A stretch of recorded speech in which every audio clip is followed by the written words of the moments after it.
നമസ്കാരം.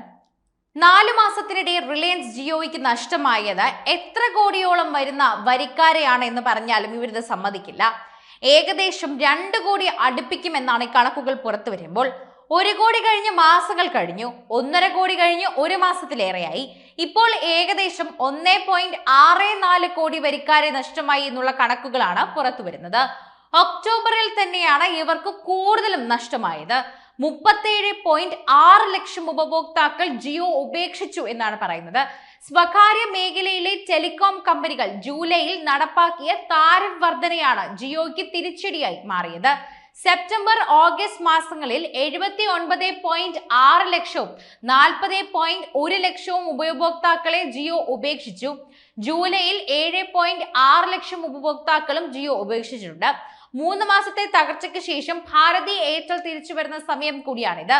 ഒക്ടോബറിൽ 19.2 ലക്ഷം ഉപഭോക്താക്കളെയാണ് കമ്പനി ചേർത്തത്. സ്വകാര്യ ടെലികോം കമ്പനികളുടെ നഷ്ടം സർക്കാർ ഉടമസ്ഥതയിലുള്ള ടെലികോം ഓപ്പറേറ്ററായ BSNL-നാണ് നേട്ടമായത്. ജൂലൈ ഓഗസ്റ്റ് സെപ്റ്റംബർ മാസങ്ങളിൽ യഥാക്രമം 29 ലക്ഷവും 25.3 ലക്ഷവും 8.4 ലക്ഷം ഉപഭോക്താക്കളാണ് BSNL ചേർന്നത് എന്ന് പറയാം. ആദ്യത്തെ മാസമായിരുന്നു ഏറ്റവും കൂടുതൽ ആളുകൾ ഇവിടേക്ക് ചേർന്നത്. എന്നാൽ കഴിഞ്ഞ മാസത്തെ കണക്കുകൾ നോക്കുമ്പോൾ അത് കുറഞ്ഞു വരുന്നുണ്ടെന്ന് പറയാം. ഒക്ടോബർ 5.1 ലക്ഷം ഉപഭോക്താക്കളോളം BSNL-ന്റെ ഉപഭോക്താക്കളായി മാറി. BSNL-ന്റെ താരിഫുകൾ മാറ്റമില്ലാതെ തുടർന്നതാണ് കമ്പനിക്ക് സഹായമായത്. എൻട്രി ലെവൽ പ്ലാനുകൾ ഉപയോഗിക്കുന്ന നിരവധി വരിക്കാരാണ് BSNL-ലേക്ക് മാറിയിരിക്കുന്നതും. അടുത്ത വർഷം പകുതിയോടെ 1 ലക്ഷം ടവറുകളുമായി 4G നെറ്റ്വർക്ക് രാജ്യവ്യാപകമായി തന്നെ പുറത്തിറക്കുകയാണ് BSNL-ന്റെ പ്രധാന ലക്ഷ്യം. നിലവിൽ സാമ്പത്തികമായ ബുദ്ധിമുട്ട് അനുഭവിക്കുന്ന വോഡഫോൺ ഐഡിയയ്ക്ക് ഒക്ടോബറിൽ മാത്രം 19.7 ലക്ഷം ഉപഭോക്താക്കൾ നഷ്ടപ്പെട്ടു. കഴിഞ്ഞ 4 മാസത്തെ കണക്കുകളുമായി താരതമ്യം ചെയ്യുമ്പോൾ ഏറ്റവും ഉയർന്ന നിരക്കാണിത്. കഴിഞ്ഞ 4 മാസത്തിനുള്ളിൽ 1.64 കോടി ഉപഭോക്താക്കൾക്ക് ജിയോ നഷ്ടമായിട്ടുണ്ട്. 2024 രാജ്യത്തെ രണ്ടാമത്തെ വലിയ ടെലികോം കമ്പനിയായ എയർടെലിന് 55.2 ലക്ഷം ഉപഭോക്താക്കളെയാണ് നഷ്ടമായിരിക്കുന്നത്.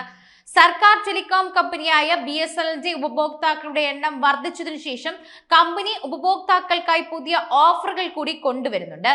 ജിയോ, എയർടെൽ, VI എന്നിവയെ അപേക്ഷിച്ച് BSNL ഉപഭോക്തൃ അടിത്തറ കുറവാണെങ്കിലും കമ്പനി അതിന്റെ വില കുറഞ്ഞ പ്ലാനുകൾ ഉപയോഗിച്ച് സ്വകാര്യ കമ്പനികളുടെ പിരിമുറുക്കം വർദ്ധിപ്പിച്ചു. കോടിക്കണക്കിന് മൊബൈൽ ഉപഭോക്താക്കളുടെ പിരിമുറുക്കം അവസാനിപ്പിച്ച് BSNL ഒരു പ്ലാൻ വാഗ്ദാനം ചെയ്തിട്ടുണ്ട്. ജൂലൈ മാസത്തിൽ ജിയോയും എയർടെലും വരും റീചാർജ് പ്ലാനുകൾ വർദ്ധിപ്പിച്ചിരുന്നു. ഇത് നിങ്ങളോട് തന്നെ പറയേണ്ട കാര്യമാണ്. ഈ തീരുമാനത്തിലൂടെ കമ്പനികൾക്കും വൻ നഷ്ടമുണ്ടായിട്ടുണ്ട്. ലക്ഷക്കണക്കിന് മൊബൈൽ ഉപഭോക്താക്കൾ സ്വകാര്യ കമ്പനികൾ ഉപേക്ഷിച്ചു. BSNL നേരിട്ടാണ് ഇതിന്റെ നേട്ടം കൈവരിച്ചത്. വില കുറഞ്ഞ റീചാർജ് പ്ലാനുകളുടെ അടിസ്ഥാനത്തിൽ BSNL ലക്ഷക്കണക്കിന് പുതിയ ഉപഭോക്താക്കളെ ചേർത്തിട്ടുമുണ്ട്. 12-ന് പകരം 13 മാസത്തെ പ്ലാനാണ് BSNL കൊണ്ടുവരുന്ന നീണ്ട സാധ്യതയുള്ള BSNL-ന്റെ പുതിയ പ്ലാനുകളിൽ പറയുന്നത്. ജിയോ, എയർടെൽ, VI എന്നിവയ്ക്ക് ഉറക്കമില്ലാത്ത രാത്രികൾ നൽകിക്കൊണ്ട് പറയുന്നത്. BSNL അതിന്റെ പോർട്ട്ഫോളിയോയിൽ തന്നെ അത്തരമൊരു പ്ലാൻ നൽകിയിട്ടുണ്ട്. ഈ ഉപഭോക്താക്കൾക്ക് 1 വർഷമല്ല 13 മാസത്തെ ദീർഘകാല വാലിഡിറ്റി വാഗ്ദാനം ചെയ്യുന്നു. ഇതുവരെ ടെലികോം കമ്പനികൾ 365 ദിവസത്തെ പ്ലാനുകൾ വാഗ്ദാനം ചെയ്തിരുന്നുവെങ്കിൽ ഇപ്പോൾ BSNL 395 ദിവസത്തെ പ്ലാൻ അവതരിപ്പിക്കുന്നു. നമ്മൾ സംസാരിക്കുന്ന BSNL-ന്റെ റീചാർജ് പ്ലാൻ 2399 രൂപയ്ക്ക് വരുന്നു. ഈ പ്ലാനിൽ 1 വർഷത്തിലേറെയായി നിങ്ങൾ റീചാർജിന്റെ പിരിമുറുക്കത്തിൽ നിന്ന് മുക്തനാകാനാകും.